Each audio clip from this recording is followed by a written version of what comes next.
It is Thursday, April 1. Welcome to CGN News.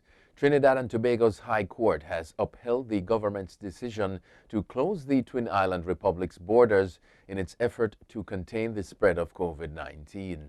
In response to a constitutional claim filed by 41-year-old Takesha Claremont, who was stranded abroad for almost 6 months, a judge said the closure of the borders and managed re-entry of nationals are not unconstitutional. The judge also ruled that the closure was a proportionate response to the COVID-19 pandemic. The written judgment was handed down on Monday. Claremont was stuck in the British Virgin Islands after going to visit her brother at the end of January 2020. She was scheduled to return home on March 24, 2 days after Trinidad and Tobago's borders were closed. The Jamaican government has imposed restrictions for travelers from Brazil, Chile, Peru, Colombia, Argentina, and Paraguay effective April 1.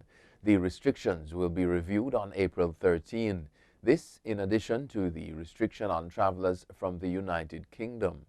Under the travel restriction, all non-Jamaicans who have been in the UK, Brazil, Chile, Peru, Colombia, Argentina, and Paraguay within 14 days before intended arrival date in Jamaica will not be permitted to enter the island.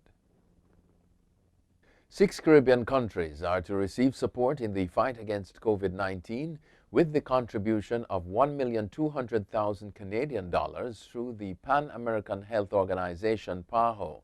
The beneficiary countries are the Bahamas, Belize, Guyana, Jamaica, Suriname, and Trinidad and Tobago. The donation by the Canadian government will be used to acquire essential personal protection equipment, laboratory and medical equipment, as well as supplies to be used by healthcare workers and hospitals. It will also help strengthen communication efforts around public health risks, continued promotion of protective measures, and community engagement. Thousands of people were vaccinated against COVID-19 on Wednesday as part of a mass inoculation event in Puerto Rico's capital, scheduled from 7 a.m. to 10 p.m. It was the first event of its kind since the U.S. territory began vaccinating people in mid-December. Officials hope to vaccinate 10,000 people with the single-dose Johnson & Johnson shot. By late Wednesday afternoon, more than 5,000 vaccines were given, Health Secretary Carlos Mellado said. Puerto Rico is now vaccinating those 35 to 49 years old with chronic health conditions and all those 50 and older, along with workers in the food and telecommunications industries. But Mellado said a fake message via social media claiming that all those 21 years and older could show up without an appointment led hundreds to do so. Prime Minister of Aruba, Evelyn Weaver-Crose, has tendered her resignation and that of her cabinet. The government said the decision was taken after prosecutors announced an investigation into one of the parties making up her ruling coalition for suspected embezzlement of funds. Weaver-Crose has requested that the governor of Aruba dissolve the Parliament of Aruba. The cabinet will attend to ongoing issues until a new government is formed. Elections for Aruba are scheduled for December 2021. In November 2017, Weaver-Crose was sworn in as Aruba's first female prime minister. Aruba is part of the Kingdom of the Netherlands. New Yorkers over 21 can now possess and use marijuana under a bill signed Wednesday by Governor Andrew Cuomo. Passed after several years of stalled efforts, the measures make New York the 16th state to legalize adult use of the drug.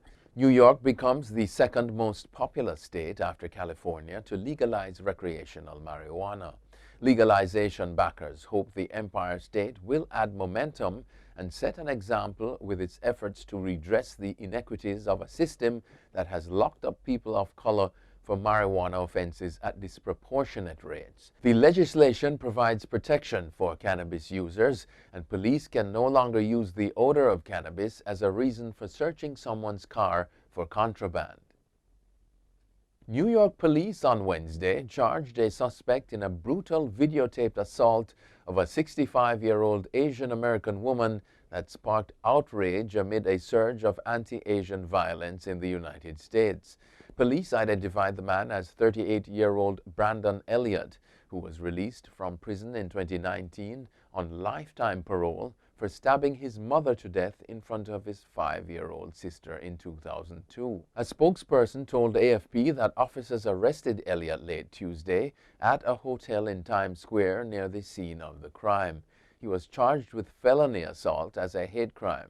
The attack took place on a sidewalk in broad daylight in Midtown Manhattan on Monday.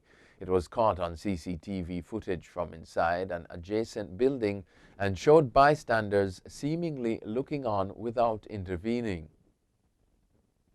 About 15 million doses of Johnson & Johnson's COVID vaccine have been ruined due to a mix-up at a United States production facility. Workers at the plant in Baltimore, Maryland, conflated ingredients of the vaccine, the New York Times reported. Federal officials attributed the mistake to human error.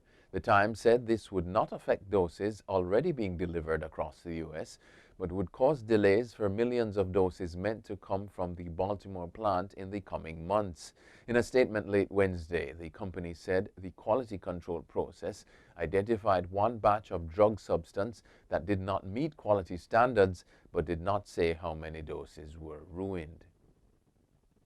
Facebook has removed a video of former U.S. President Donald Trump from the page of his daughter-in-law, Laura Trump.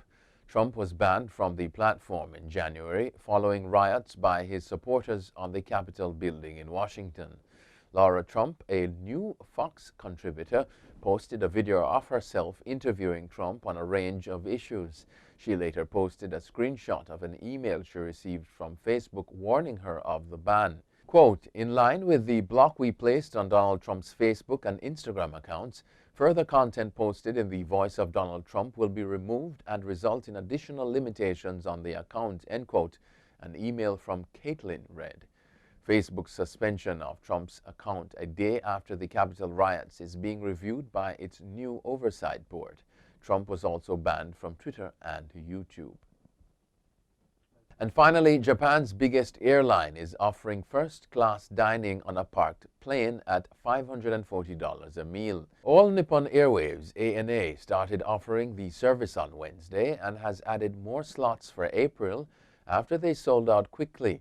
A number of airlines have been thinking creatively about what to do with grounded planes during the pandemic. In October, Singapore Airlines offered diners the opportunity to have lunch on a stationary Airbus A380 parked at the city's main airport.